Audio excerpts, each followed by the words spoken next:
шар достар, бейне жуан тақырыбым қазақтың сөзінің қадірін кетірмейік. Қазақтың сөзінің. Және ол сөздердің қадірі бар. Бірінші сөз. Ағылшындар I'm shocked дейді. Орыстар я в шоке дейді. Қазақтар не дейді? Қазақтар соны алып, аудармадан алып, шок болдым деп жүр. Біз шок болмаймыз.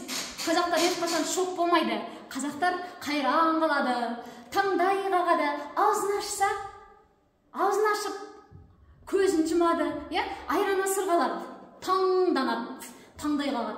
Осы тіркестерді қолдансақ, біз шок болдым деген тіркестен құтыламыз. Өйткені ол бізге өгей, және біздің сөзіміздің орнына жиі қолданылып жүр.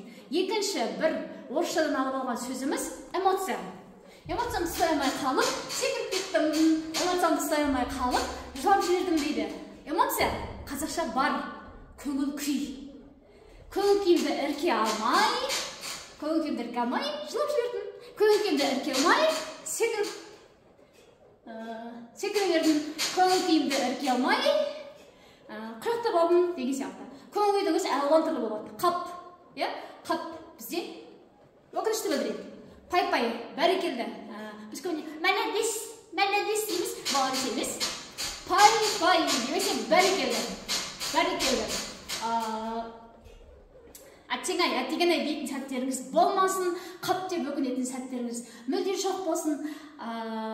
Бәрекелді, пай-пай, пақ шіркін деп тамсанып, қайран қалып отыратын бақытты сәттеріңіз көп болсын. Шок болмаңыздар, от болыңыздар.